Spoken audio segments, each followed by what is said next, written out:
Ladies and gentlemen, this is David Mirikitani with another episode of Weighing In. We are brought to you by USA Wrestling, the national governing body for wrestling in the United States, and by Nike Wrestling.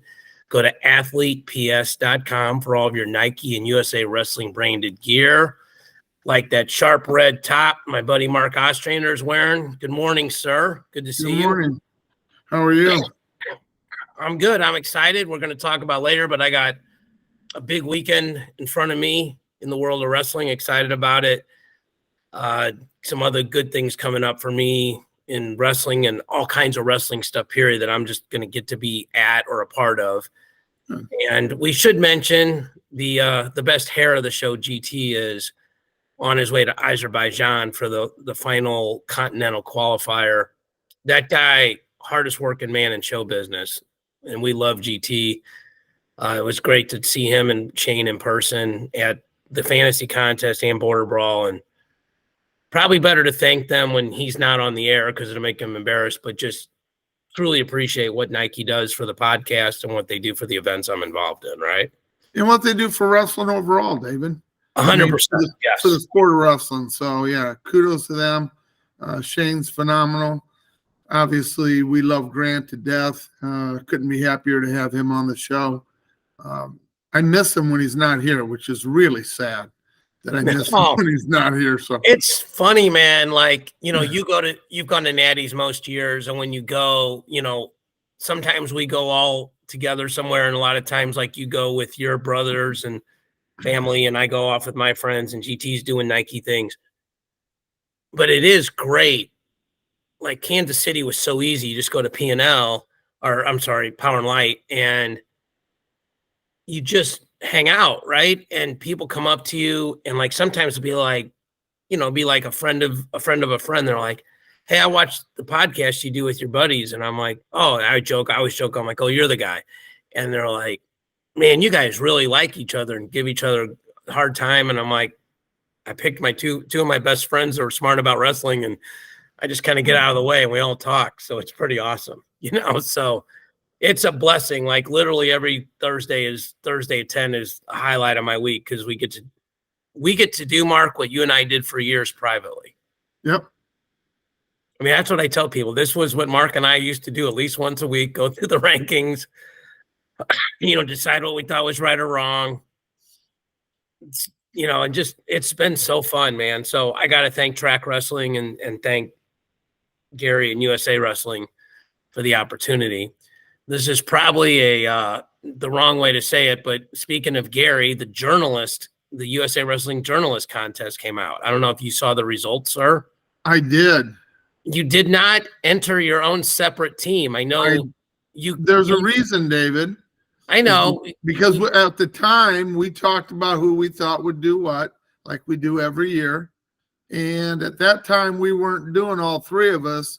And then I think it came out the next day that, hey, you guys can put in a team too. And I felt like we'd already talked about it. It would have been pretty much the same team. So how did we do, David? Well, Jackson Shue, a photojournalist from the Hickory Daily Record in North Carolina, scored 33 points to win the contest. Second place went to the Panda, 32 points. We picked the champion and runner-up exactly in 4 weight classes, 41, 74, 84, 97. And then GT finished in the top 10 as well. He tied with, among others, Jim Kalin from AWN and finished 1 point ahead of Gary Abbott. So anytime you can beat Gary Abbott in anything in wrestling, you're doing something pretty good. Look at old Dan Fickle. It's nice that he put a team in. Yeah. Well, this used to be one of my favorites. Yeah. This has always been. This is kind of the nerd fun stuff, like I think you and I enter like 27 different contests. But this one's fun because it gets more publicity than, like the fantasy grade contest that we like to play in, and that. So it was a good year for me. In the picks, I got second in this and I got first in the live auction. And I really should send Cade Brock like 10% because the fact that I didn't have to do any auctioneer stuff along with you, I actually got to play. And it's way easier to play when you're not multitasking. And I heard he did a good job. No, he did a freaking awesome job. Like, I just, you're talking to the guy that used to do it. And now you're basically, he did a good job, David. No, I mean, he did an awesome job. Like, it was good is not strong enough. Like, I had so many people come up to me and go, man, it was so cool having a real auctioneer there. And then it's Cade Brock, was an unbelievably good wrestler in Oklahoma State. And he's up there in an OSU, of course, in a vest, because everybody in Oklahoma State wears a vest. And it was just awesome. And, Willie Saylor streamed it on Rockfin. And Willie and I were talking. He's like, you got to have Cade next year. I'm like, Cade's not doing it next year. He's having a baby, or, his wife's having a baby. So, but we're going to have to get a professional auctioneer, Mark, because he killed it. It was so much better than you and I trying to do it. And it was so much more enjoyable for the rest of the people playing. So I will put out a public cry now. If anyone has an auctioneer in the Philadelphia, New Jersey area that wants to work with us, and then Christian pays, it's a paid gig, okay? On the night before Natty's next year, DM me, hit me up. Like, we're here for it. We want to help. Like, this is an awesome thing. The contest is really cool. And Nike sponsors that event as well. So I'm going to use the dollars that I won and put them towards Border Brawl. So it'll eventually end up in the right cause, because we'll sell that stuff and make money. So, but really, this is a fun contest, Mark. And next year we have to do separate entries. Okay. So, by the way, Larry Slater and I were the only guys that picked Figueroa. And what was funny was, like, I think I was like, when we did it, I'm like, well, I'm putting in Figs in at 25. I think I got a little pushback from you for Ayala to win it, but it was a 1-point match. So, I mean, you were right there. Like, it was close, right? Well, it wasn't a 1-point match. It was like a 4-point. He took it was a 1-point match late. It was a 1-point match really late. But that's the way Figs wrestles. Everything pretty close to the vest. He didn't open up pretty much the whole tournament. I thought he just wrestled under control. He knew he could score if he had to, and that's what he did. I think we could probably say the same thing about Ayala in a lot of matches this year too. True. Like, he hasn't opened up like he normally does. So, Yep. All right. So, speaking of people that actually did things on the mat at Nationals, Aaron Brooks, Hodge, super well deserved, not surprising at all. Four-timer. I think, Mark, we need to go back and talk a little bit about first of all, your thoughts on Brooks and the Hodge. Yeah, I was, I kind of thought he would win it. I thought Strachey probably was a front runner until he got hurt, because I think his bonus points were a little bit better than Aaron's. But, Aaron deserved it. I liked the kid from UNI, obviously, at 184. I thought he had a phenomenal year with bonuses also. But I think 97, David, overall was a better weight class. I mean, I thought it was a lot better weight class, top to bottom. I thought there were it was impressive what he was able to do all year long. So, great for Aaron Brooks. And he's been a great ambassador to the sport of wrestling since day one. Yes. So I think it'd be interesting if Keegan or Messenbrink had won 165, because that was a dynamic weight as well, and they would have won it being undefeated. Or if David Carr had won the Big 12s, right? Yeah. I mean, but David had a loss during the year. So you're right. He lost to Ramirez. I keep forgetting that. So it kind of took him out of the running early. No, you're right. I stand corrected. I also think that the Hodge is interesting because it's a nebulous criteria, which is fine. I mean, when you create an award, you can do whatever you want with it. Sure. And it's more of a lifetime achievement award too, right? So, like, if you have a maybe more dominant season than I do, but it's your first national title and it's my fourth, I'm probably going to get it, even if on that season alone, I don't deserve it. So I guess what I like about it is that they let the past winners get a vote also, which is really kind of neat, David.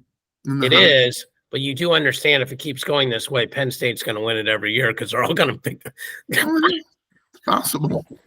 Pull their votes and combine it with one person. I thought it was really interesting. I saw that Cale, they talked about the similar storylines between Cale and Brooks, that he had won 4 at the same weight classes, step up, and then Brooks so many years later does the same thing. And that Cale has either won or coached 9 of the 32 Hodge winners, I think, which is, and sometimes we plan this stuff. I literally had on my notes, we need to talk about the greatness of Penn State and Cale Sanderson. Like, in all these fantasy contests we do, in all this stuff, the predictions, when's the last time we didn't predict Penn State to win nationals? And I think it's I think it's when Iowa won it. And then the COVID year, Iowa was a favorite. Yep. But besides that, it goes all the way back to the last time that Ohio State won it, when they redshirted, when Penn State redshirted a bunch of guys. Yep. They're not winning by surprise. They're winning as expected. And I think the thing I saw a stat, and I might be off by a match or two. I think they're 55-7 in the semifinals since like 2010 or something. So first of all, that's absurd. 7 seems a little high for losses, because I don't know if I could remember 7 times they lost in the semis. That's how good they've been. I think it was, I'm almost, the number I'm more ambiguous about whether it was 55 or 56 or 57. Okay, but I mean, like, they could have lost a half a match per year, and that's 7. So I feel pretty sure I'm right about it. But anyway, case being, they were talking about winning percentage, but what's crazy is they had double the amount of everybody else in the semi. So they could have gone 500. They could have gone, let's say I'm right, and they've gone 31-31. They're still going to put more people in the finals than anybody else, because the next best team would have to go 31-0. Yep. Cale was an unbelievably great wrestler, right? Like, without a doubt, undefeated 4-timer. I know he lost to Paul Jen as a redshirt, but by all rules, that doesn't count. Even if you count it, he's 100 and whatever and won. Totally, his bonus rate was absurd, and I can't even imagine what his bonus rate would be now with 4-point near falls and 3-point takedowns. I mean, he would have been teching people faster, or majors would become techs, and 6- and 7-point decisions would become majors or techs. If you had said to me, he's going to be a better coach than he was a wrestler, I'd been like, I don't think so. No, I would have bet you $1 to a donut there's no way that was going to happen. And here's the reason why, David. Go ahead. A little story. I was at the national tournament, and Cale just got his first job at Iowa State. Just was named the head wrestling coach, and they were interviewing him. And they asked, one of the people asked, are you going to be able to show teach your ankle pick to all the Iowa State guys? Are they going to, is that what their main move's going to be? Because that was what Cale was so phenomenal at. And he goes, I don't know if I can teach it. I can't really break it down the way coaches break a lot of moves down, because it's just a feel for me, natural. And I thought, he's going to struggle if he can't break things down. But boy, was I wrong. And he brings in probably the greatest coaching staff of all time that has gelled together in the last 15 years, David. It's just unbelievable what he's put together, and the dynasty that is created with the Olympic Training Center, the RTC there, the quality of the guys he has. I mean, he has done it all first class.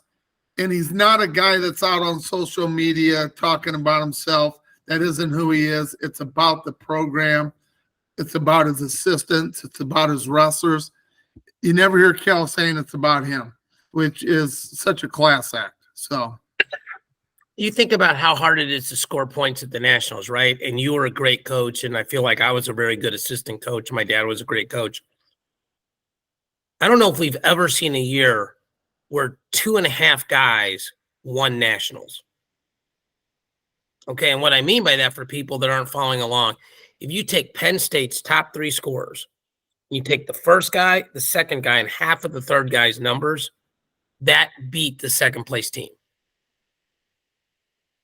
That's absurd. Yeah. That is absurd, because you and I were talking on the air like, would the top 3.5 win? And then I think I kind of thought, well, maybe the top 3 will win, because like they'll probably score about 75, 80 points. And I don't know if anybody can get to 80. And we were right. Nobody could get to 80. Nobody could get to 75. And we're going to talk later about where we think guys could have went right or wrong. But it's just, it has become Penn State next topic on the hardest thing to do, which is to win nationals. I mean, if you take Shane Van Ness off of most teams, it doesn't just take 20 points off the team, plus or minus, okay?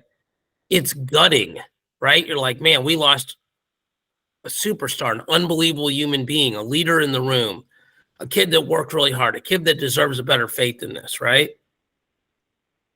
Penn State takes care of him. They nurture him. He's going to be fine next year. I saw him in person at the Blair duel with Sem. He was in the corner with the Blair guys. So, like, they're letting him be productive, how he can be productive. And then they just get Kasich out of red shirt, and he loses Arachi in the duel. And we're like, okay, he's probably around a 12 guy, around a 16 guy, right? I mean, I think because that's what Arachi was. Yeah. Because, it's going to win 7 matches on the back and score 19.5 points. Like, I'm just going to be a freaking gangster. And the thing you said about Cale not being able to teach, which is what he was saying, I think Cale is like the ultimate slow play guy, right? Like, oh, shucks, all I got are these pair of aces. Like, are these aces good? Like, I just think Cale knows how good Cale is. And I would agree that he has an unbelievable staff. I think you'd have to be a moron to not agree with that sentence. But that staff on paper is not like so far credentialed above everybody else. Like, Cody Sanderson was an NCAA runner-up. Casey Cunningham was a one-time NCAA champ. And again, these guys were 100 times better than I was. Okay, but it's not like they got four-timer. There's other staffs with multiple-time national champions, Olympians, Olympic medalists on the team, on the staff, rather. And I know Varner was a gold medalist, and I know they got Jimmy, and I know they got a bunch of, like Thomas Gilman isn't sort of a coach because he's, all these guys, right? But what a big part of coaching, and I know you would agree with this because you were good at it, is creating an environment where winning people want to be. Like, my dad and I were literally talking about this yesterday because he coached this young lady, and she placed in high school as a junior and then placed as a senior, and then she just took third in junior college nationals. And I was like, Dad, you gave her everything you could. What you couldn't give her was a better schedule and better workout partners. And you go to college and go, plus she needed to be on her own. Like, you got to toughen up a little bit, right? And all this happened and the stars aligned and this kid killed it. She completely outkicked the coverage. Like, my dad is biased and he's like, well, I thought she could do that good. I'm like, you're the only one.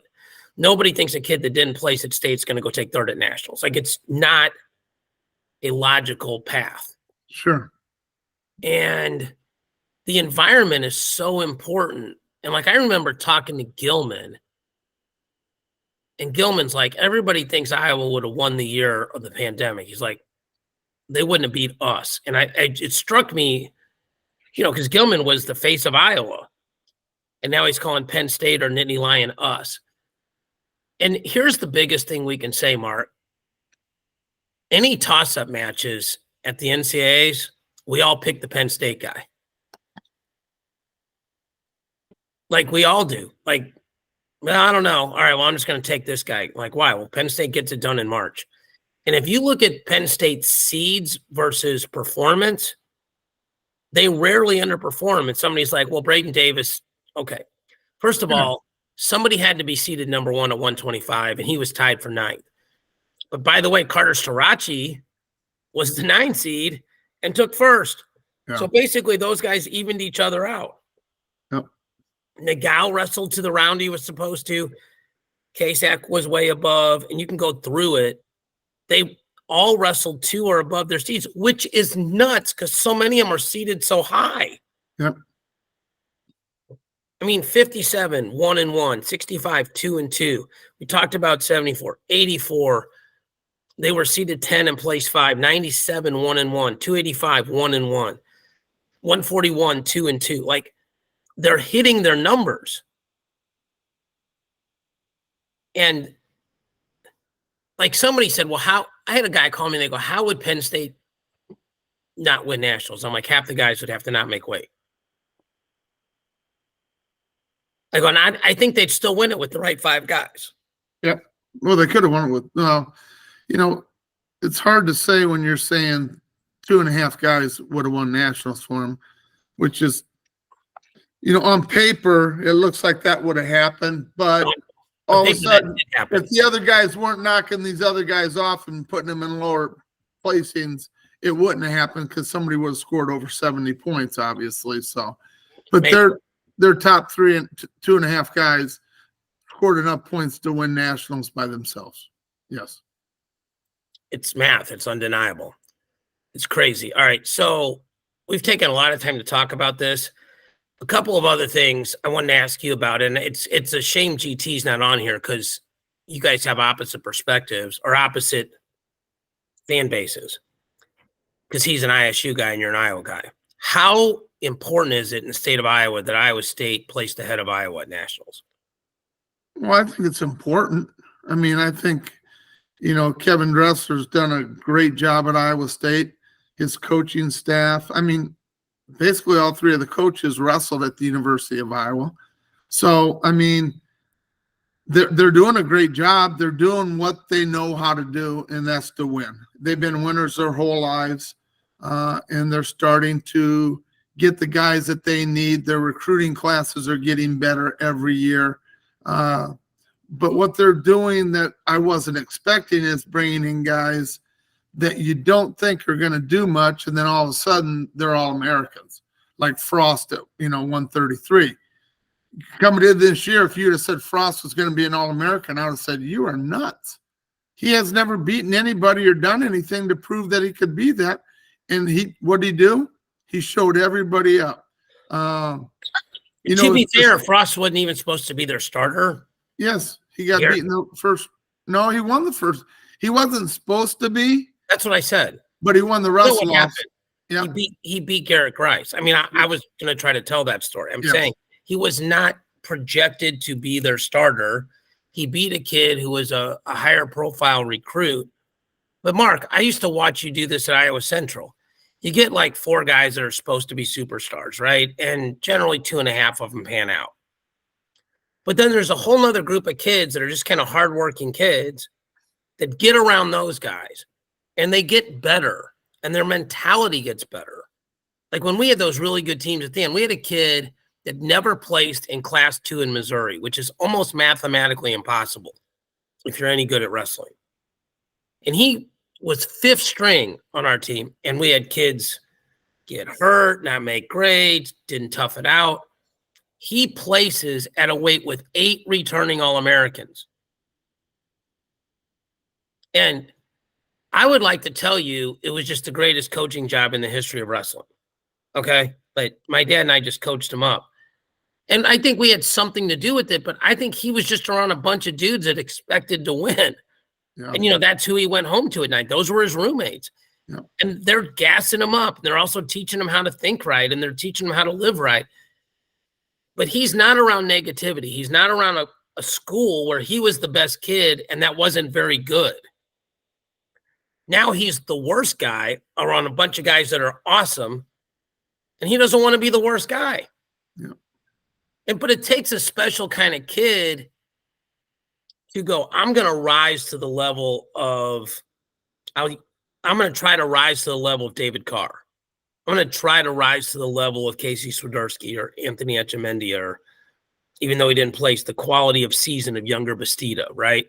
Yep. Like, I'm going to try to be that good. I'm not going to sit back. But if you had said at the beginning of the year, Evan Frost is going to be an All-American and Cody Chittum is not, you could have made a lot of money on that sentence. Yes, you could have. I mean, like a lot of money, because half the people are like, who the hell's Evan Frost? Probably more than half, David. Okay, well, I'm saying. Yeah. But once you started watching him wrestle and the way he competed, you're saying, this kid's pretty good. And then all of a sudden, he could be an All-American. I mean, that's kind of what went through your mind, or most people's minds that was watching him. But they're saying, wait a minute, there's some really good kids at that weight. He's going to come back to earth and reality. He's going to kick in. Sure. And that's kind of what I thought about the Penn State's 25-pounder. Reality, he's undefeated. Reality is going to kick in. He's good. But Brayton Thomas is, he's not somebody that you're going to think that's, Brayton Davis. I mean, Brayton Davis is going to just. Brayton, not Brayton. Okay. If he's the number 1 seed, we got to get the kid's name right. Yeah. So anyway, I'm going to use his last name, Davis. I thought he was good, but I thought it was such a stacked weight that I didn't see him being the number 1 seed at nationals, but it happened. So, I mean, I just give Frost all the credit in the world. I do. And what they were able to do with that young man. We'll say this about Frost, and then we'll get to these team scores. Frost kind of came out of the gate early, Mark, like he beat Teskey in a super important match. It gave Iowa State a chance to win that duel. And then he wrestled really well at CKLV. And I think most of us that follow wrestling and most of us that try to project the regular season to postseason results put a lot of emphasis on how you do in a 2-day tournament.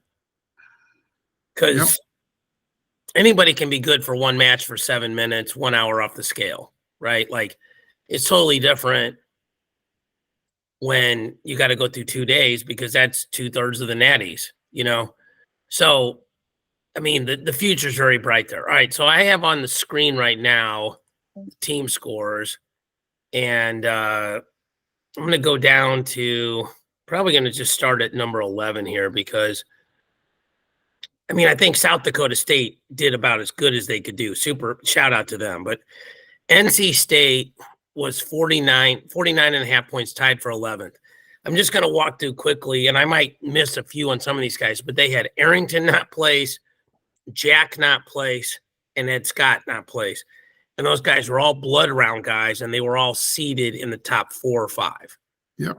So if they even all take 8th, that's 3.5, 3.5, 3.5. That's 10.5 more points. And if one of them gets 3rd, they're like 3rd or 4th at nationals. Yes. Missouri, they had 5 guys go 0-2, including Certain. And then they had Mahler go 0-2, who was a multiple-time All-American, Mako, multiple-time All-American, and they had Josh Edmond lose in the blood round, and Keegan took 3rd. Now, to be fair, Keegan decked some dudes on the back, so he made up, like, people go, well, the difference between 1st and 3rd is 6.5 points, but that doesn't count bonus. But, I mean, if you assumed he would win, you probably lost out on 4 points. And if Mahler and Mako sneak on the podium, at least because they went 0-2, they scored 0, that's 5.5. So you add 15 points to them, they're right up in the mix. Oklahoma State, they had a great dual meet season, but they basically had the same team they had last year. Plot bumped up, Fix bumped up. Olenek came to them in the portal. If Olenek loses to Hamidi, Oklahoma State actually takes 14th. But if Spratley beats Ayala, now he's got 6th place points. And if he wins on the back, he's got 8th place points. 6th place is 10. They jump right up to 6th. And then Tegan Jameson was the 7 seed and goes 0-2. That killed them. And the rest of the guys kind of wrestled relatively close to their seeds, but 25 and 41 killed them. They could have been in the top 4 pretty easily. Nebraska, I mean, they had Pinto, Allred, those guys didn't place as high. And then the one that killed them was Ridge Lovett because he takes 6th instead of, and he scored 6th is worth 10 or 9. It's worth 9. And 2nd is worth 16 and 1st is worth 20, and he hasn't lost to Gomez. So if he wins in they're the 4th place team. Right, Mark? Yes. And you got to remember, they outpointed what they were supposed to get at 141 and 157.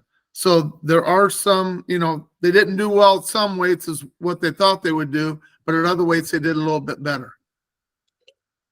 Sure. Because they took third at 141, and nobody expected that. Right. I'm just trying to point out how close these teams were, as we talked about all year, but how easily some of these teams could have bumped up.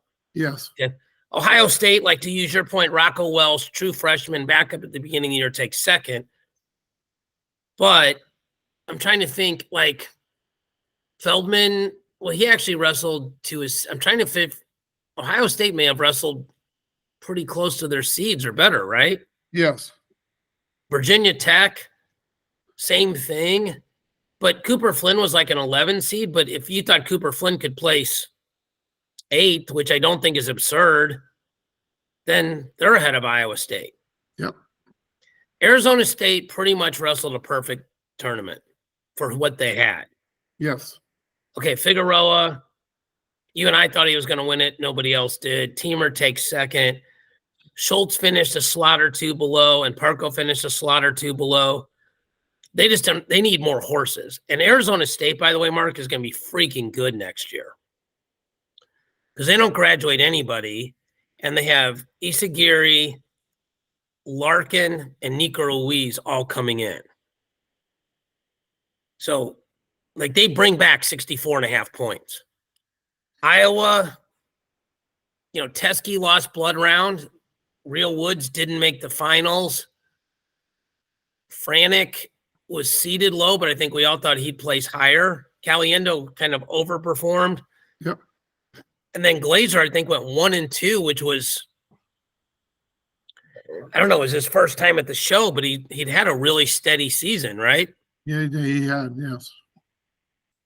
Iowa State, I think the easiest thing to say is Younger Bastida, right? Like if he just beats Lucas Davison, they're second. Yes. Like they're second, and it's a two-way go there because Michigan then probably falls down to like 7th. Yep. Michigan, I mean, they could have placed higher with the Augustino and Lemley, but they made up some points with Davison. And most of their older guys did well. Like Gomez did well, Davison did well, Griffith did well, and then Cam Amin didn't place too. So I mean, they can argue they could have been, second. And then Cornell, They didn't place at 65 or 57. Luan as well. Luan was a returning All-American, so yeah. Yeah. And then Cornell, I mean, I don't even think you have to say how they could have done better because they took second and nobody was catching Penn State. So anyway, I just thought that was worth talking about because we spent so much time all year talking about these team rankings, and shout out to Christian Thompson, fantasygrade.com. You can still go back and look where the rankings sat. And then I know North Carolina State was 25 points ahead of anybody else on the seeds. When you take out basically a 3, a 4, and a 4, or 3, a 3, and a 4 that don't place, that's how you come back to the pack. So, any more thoughts on this before we jump? No, I think next year could look a lot like this year. It could be another 100-point, victory for Penn State. They're going to be just as good next year. I truly believe that, point-wise, as they were this year. Penn State's going to be interesting, right? Because I saw Willie's podcast, and he brought it up. He's like, when is the last time a team scored that many points, which is never, and has 9 of the 10 guys that could potentially come back, and nobody knows who's going to wrestle what weight, right? Like 25 could be Braden Davis, could also be Luke Lillidow because Braden Davis has a redshirt year, right? Correct. 33 could be Braden Davis, could be Nagao. He was sick, right? 41, we hear Bartlett's coming back. If not, does Kasich go back down? Okay, so good size. 49, does Kasich wrestle? Is Van Ness back? 57, everybody said Levi's cutting a lot of weight. Does he go up? Does Messenbrink go back down? Where does Facundo fit in all this? Then you have Josh Barr waiting in the wings, right? Does Starachi come back? That's probably the biggest question anybody's going to ask. And obviously, the Penn State beef that's going on with Nickel and Starachi and JB and all that stuff. And I don't want to comment on that. The whole thing's silly. But in context of wrestling, so Truax, I believe, is gone. I guess two guys are gone. Truax is gone and Brooks is gone. And I think Barr is going to go in at 84. I don't know if they're going to start one of those studs right away at 97. They also have the kid, and I can't think of his last name, but Lucas, the kid that beat Slavikowski at heavyweight, that can go down. Yep. Okay, well, that's pretty freaking legit. Yeah, it's a good team. That's why I'm saying we can. No, I'm just saying, but normally you don't have a team like that, and you go, they're going to be really good, but we don't know who's going to wrestle what weight. Yeah. I think that's the odd thing, right? So it's an interesting data point where you don't normally see something like that. And you and I like to talk about predictability and measurability and those kind of things. So I think hopefully our podcast is known for literally trying to quantify some things and try to bring a measured approach to it. So, all right, the portal is already cooking. Hamidi went into the portal and is now out. He is now an Oklahoma State Cowboy. Chase Saldate moved from Michigan State to Michigan. Adasayev went from Iowa State to Illinois. And then McGonigal is still in the portal and has 1 year. I'm of the belief that sometimes these portal moves don't make a lot of difference at the end of the year. So in other words, if your team stinks at a weight and you bring in a guy who's a national qualifier, even if he's 1 and 2, that helps you dramatically in duels, right? You go from I'm getting killed every time to we're going to win 70% of the matches. And that's a 6 to 8 point swing 70% of the time. Yep.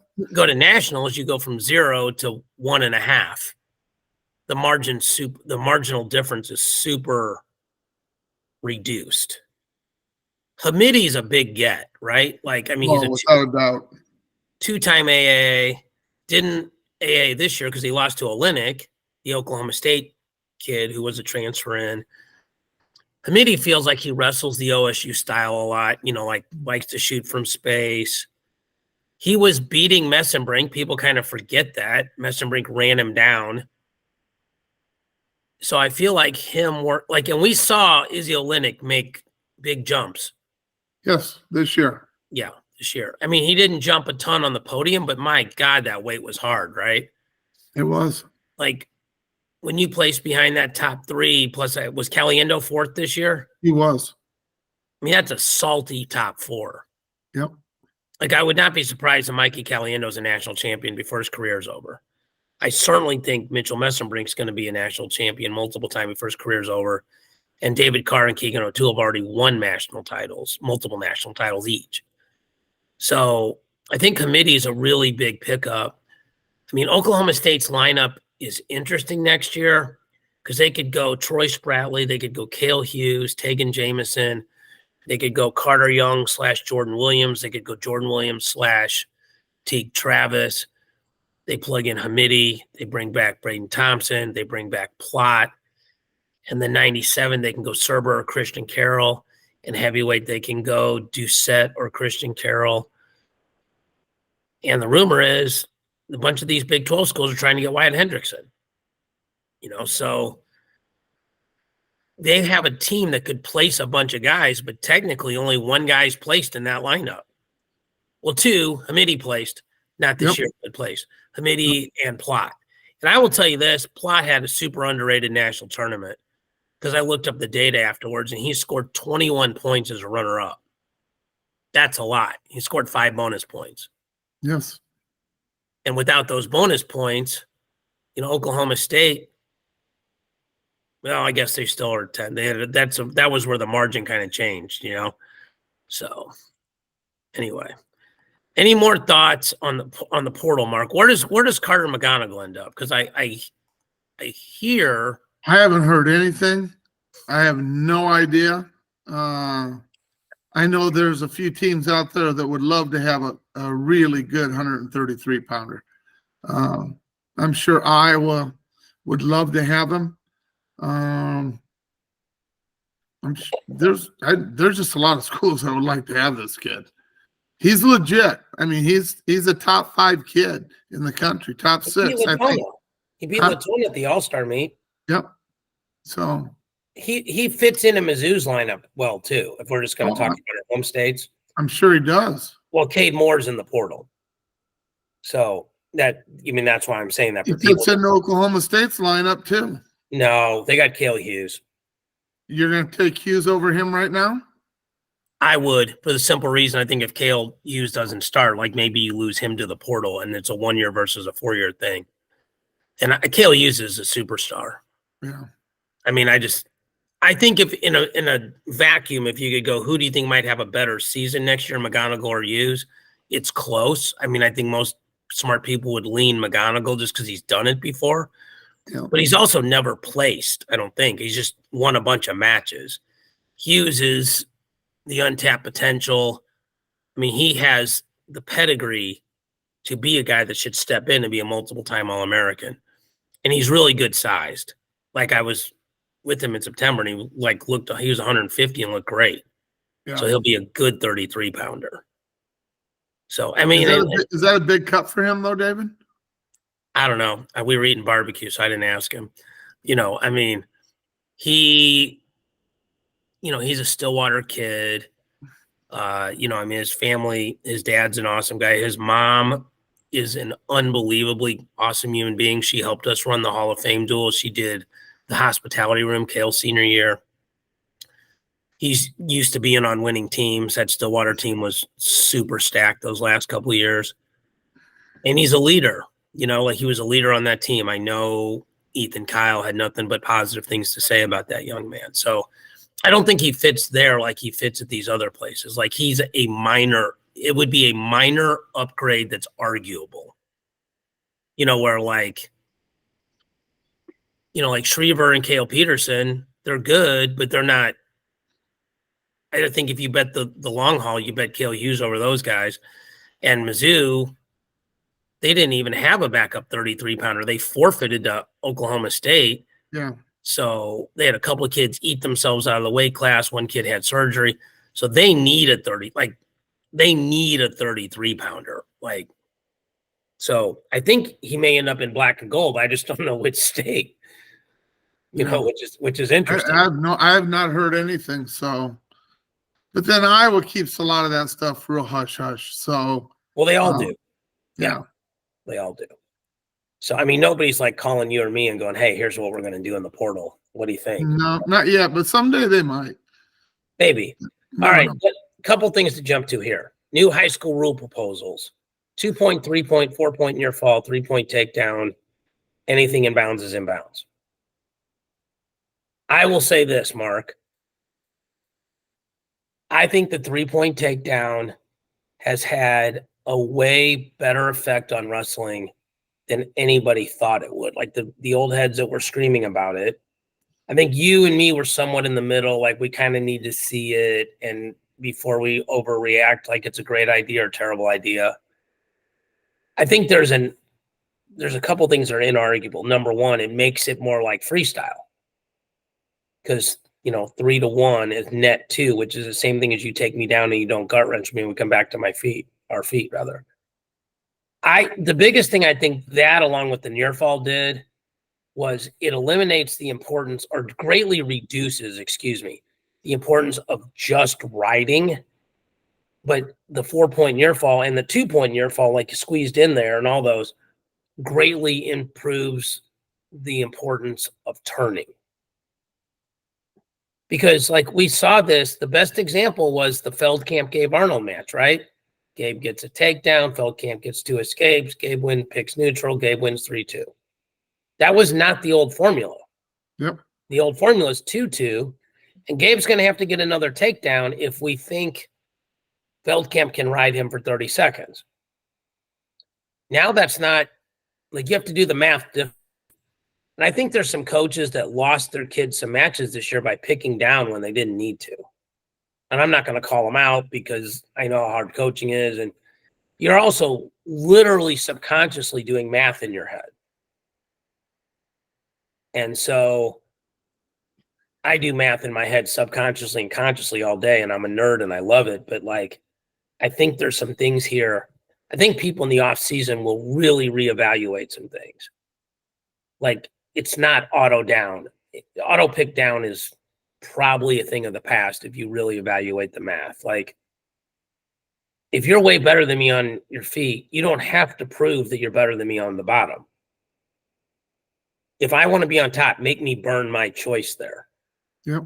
How many matches did we see where like a guy would pick down and lose the period? Like, he would get rode out and hit for stalling, and he's tired.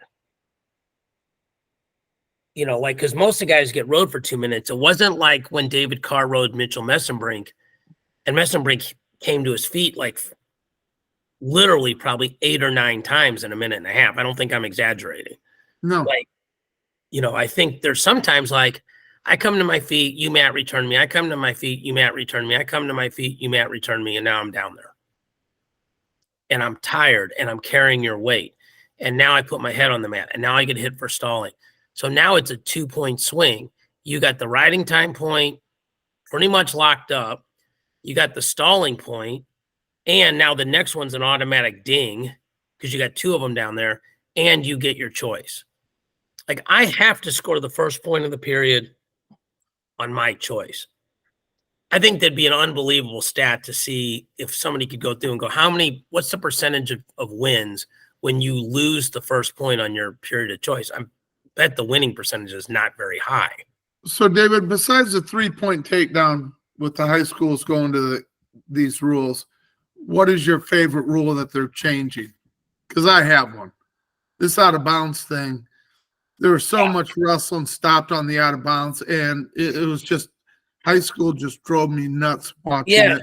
It's I think the thing that people don't realize though is that a bunch of schools are going to have to get like one more strip of mat. So like, hey, Matt Gilbert at Resolite, get ready to start selling strips of mat. Yeah. Okay. Like, that's a real thing. So we do the Hall of Fame duels, and you're doing play-by-play, and it's 2-point takedowns. It's the old rules, right? But part of it is the boundary rules too, right? And you're like, we have good referees there. By the way, like Leroy Smith and company, they're first class, great referees, great streaming, great everything, right? Like, but just it's nebulous, like what's 2 points in and all this stuff. Like, I actually think they should go the other way. I think they should do what freestyle does, and if you're out, you're out. You know, and I think that would actually reduce the size of the mat, and people adjust. Like, look at college. People adjust. Like, you saw people doing cradles, and they're holding their toe in bounds, and everything else is out of bounds, and they're pinning people. But, yeah, I think for sure boundary, just because it's reduces ambiguity. And anytime you can reduce that, that's great. And, like, when we did Border Brawl, the girls wrestled freestyle because that's what they're going to wrestle in college, and the boys wrestled college style. Yep. And nobody complained. They thought it was awesome. You know, first of all, it's like I'm doing something older than I am. And then second of all, you get used to riding time. Like, there was a match between 2 kids ranked. The one kid won by more than 1 point, but he had riding time. And that dictated the match. Like, we each have an escape, but you have riding time. Well, I got to go after you. I'm going to lose 2-1. You know, and I went after you and you hit a go behind, and now it's 4-1, and then it's 4-2 when you cut me loose, but that's the match. Yep. The riding time determined the match. So you're saying your favorite part's the boundary. Yes. The boundary change. Yeah. I think that's a great observation, and something I think it's going to make high school wrestling more like college, where, I mean, they've got to wrestle on the edge of the mat. Before, they were just trying to get to the edge of the mat. And you would see guys, you know, really work their ways there. And stalling's called so much different in high school than it is in college, obviously. Right. But, yeah, I think that's going to help the sport at the high school level immensely. So. Agreed. All right. If you're watching, we are posting. I copied this from USA Wrestling's website, so you can just go to themat.com. And we don't have a lot of time. But the Last Chance Qualifier is this weekend. It's Saturday, Sunday. This is the Greco entries, followed by the women's entries, followed by the men's entries. I'm just going to point out some names. I think most of the names are going to come in the men's freestyle at 57 kilos. Jax Forrest, Mason Gibson, Anthony Knox, Tomasello, Nathan Dezen, Brandon Courtney, Anthony Moulton, Gary Steen. These are all names that people know. Again, only one person qualifies. We just had Jax in Border Brawl. So 65, Pearson Manfield, Bo Bassett, Jordan Williams, Aiden Valencia. I think Aiden Valencia and Carter Young. Oh, but then you got Ironman, Ian Parker, Matthew Kolodzik, Anthony Ashnault. I mean, just Mikhail McGee, Dean Heil, just banger. Mikey Van Brill. So banger names there. Let me go back, Mark. 57. Pick a winner. Well, I think it's probably going to be Nathan Tomasello or Brandon Courtney. I mean, they both have a lot more experience than a lot of these guys, but these young kids, you know, with Anthony Knox and, you know, Desmond and those guys, they're good. Forrest, I mean, these kids are so talented, but you're wrestling men, and I think they're going to struggle a little bit when it comes to that. I would say one of those two guys. Give me Jax Forrest, J-Rod in the finals. Okay. 65 picks. Oh, This feels easy to me. I want to say Valencia. Yes. But, yes. But if Michael McGee wrestles the way that he did at the Nationals his senior year, I don't see anybody touching him. He was phenomenal. He's up 10 pounds, though, bro. Yeah. He's up 10 pounds. Still loved watching him. So, that's your pick? McGee? Yeah, that's my pick. I'll go Valencia Colo in the finals. Okay. 74, Joe Seeley, Vincenzo Joseph, Yaya, Joey LaValle, Julian Ramirez, William Henkel, Terrell Barraclaw, Josh Shields, Isaiah White, Jeremiah Moody. Who you got? Well, why don't you go first this time? Okay. That's no problem. I really would like to know if Vincenzo Joseph is training, because I think if he's training, he might be a guy here. Yeah. I feel like this is a really big opportunity to just look really stupid in these picks, because Yaya is a little too small. LaValle, I don't know where he's training in Las Vegas, but I think he's doing more coaching than training. Joe Seeley's really freaking good, but he's a high school wrestler. Well, basically all the guys I've picked so far have been some form of Border Brawl or Hall of Fame duel, so I'll just keep it going. I'll take Joe Seeley, and I'll take Vincenzo. All right, I'm going to take Vincenzo, and then go down a little bit, David, because there's somebody else I wanted to take there. Yeah, I'm going to take Isaiah White. Attaboy. Okay.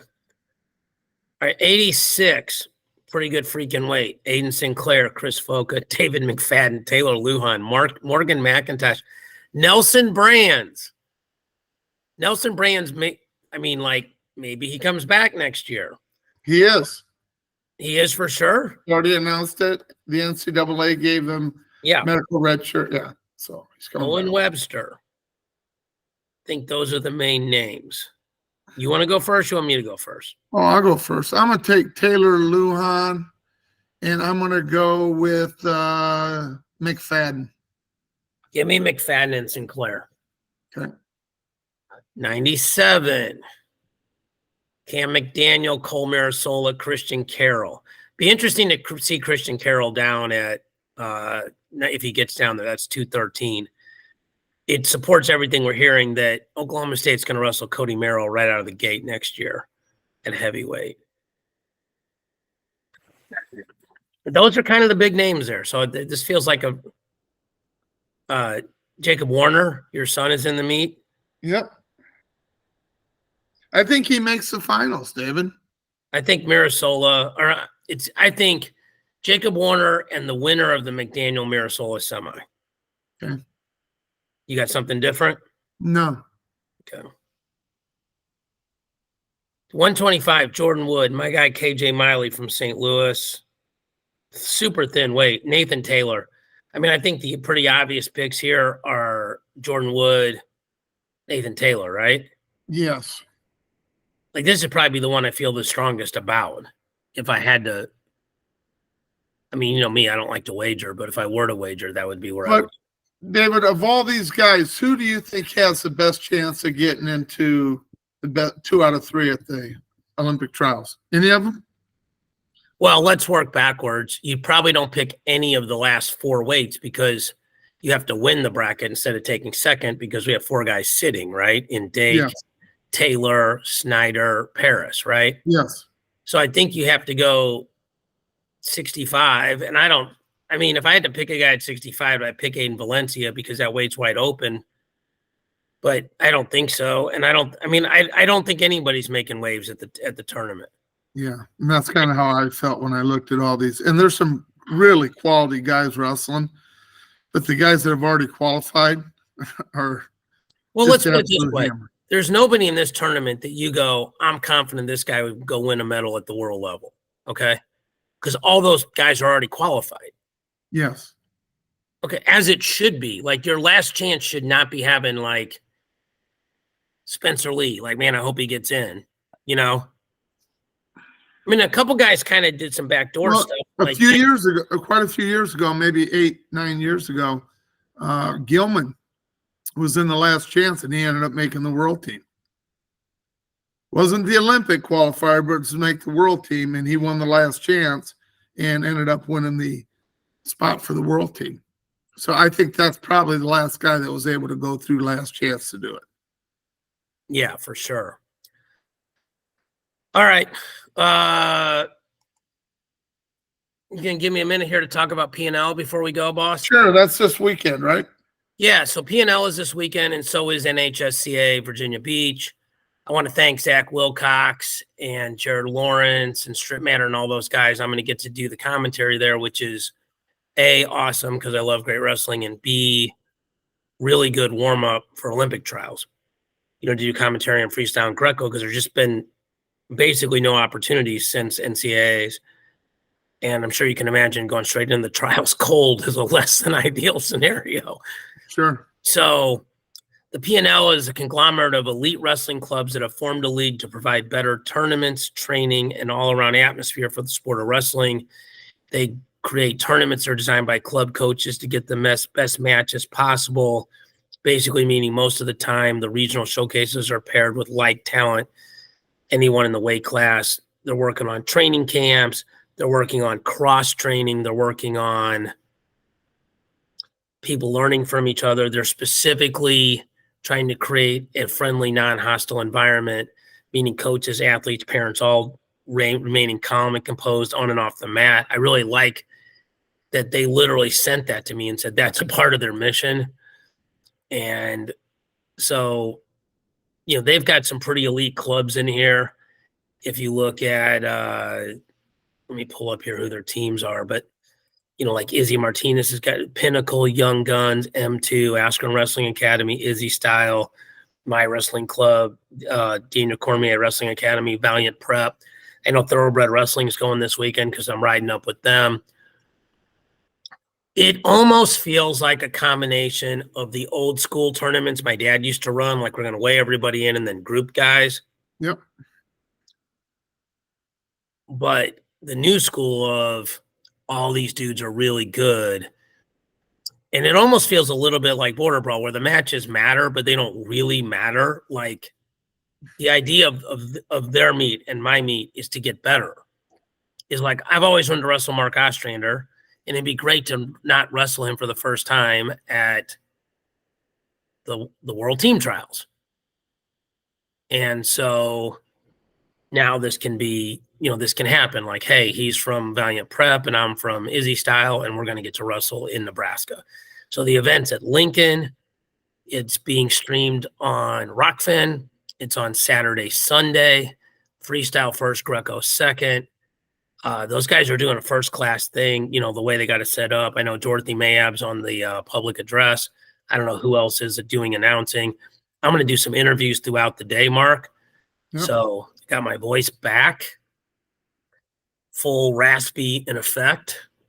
So if people are looking for something to watch this weekend, kind of get your wrestling fix back, like we all, I think, overdose on wrestling in the best possible way for 6 days. And, we're a USA Wrestling podcast. And one of the things I should publicly thank Gary for is he's never once said to me, talk less about college, which you and I truly appreciate. Yeah. I mean, I don't think I probably wouldn't be here because I don't have the knowledge. Yeah. I mean, you say talk less. I mean, he could just be like, taper it down. He's never done that. Yep. Okay. He lets you be you and me be me and GT be him. And I think we should I don't think I've ever publicly thanked him for that. I thanked him for letting us come over, but he never forced us to alter what we do. But we're about to hit the real season. I mean, this is Olympics year, bro. Like, this is the baller time. And we've talked about it the whole way, and I'm probably as nerdy as anybody about, hey, making the 2022 world team is really important, because if you can place there, then you're sitting in Final X at 23, and if you can place in 23, you're sitting in the trials at 24. And it was a shortened cycle this year because the Olympics didn't happen in 20, they happened in 21. Yep. And they had a Worlds in 21, but it's just a shortened cycle. So the Last Chance Qualifier, you're going to see a lot of people leave their shoes on the mat. You're going to see even more of that in 2 weeks at the trials. And I could not be more excited to go to Penn State. I've never gone for a meet. I'm hoping to work something out where I can go next year as a part of USA Wrestling to a duel. Like, I just would love to be a part of that, and that staff has always been friendly to me as much as anybody is friendly. And I'm just super excited. I got friends up there in PA. Shout out Cornell Robinson, Kyle Martin, all you guys. Like, we're definitely going to have a steak together. But for me, like, bro, this is so exciting. PNL, UFC 300, Olympic trials, Vegas. That's next month for your boy. Good. Like, it's nerd time for the kid. So safe travels to our guy GT. Enjoy the Euros. That's on UWW as well. So if you want to watch that tournament, wrestling's back on. I'm 99% sure Flo has the NHSCAs. They do a great job of streaming that. That was always a tournament you and I like to recruit, Mark, because these were all seniors and these were all juniors, and it was super easy to figure out who was who. And I think Flo has the Last chance too. I'm sure they do, yeah. No, I know that because it's a USA Wrestling. You're going to find wrestling wherever you want to find it this weekend. Yep. So GT's event, Last Chance, and HSCAs, P&L. Awesome opportunities to watch wrestling at basically high school on up to the world level. So, get yourself a little bit of everything this weekend, get your popcorn, and then next weekend, Mark, is the UFC and the Masters.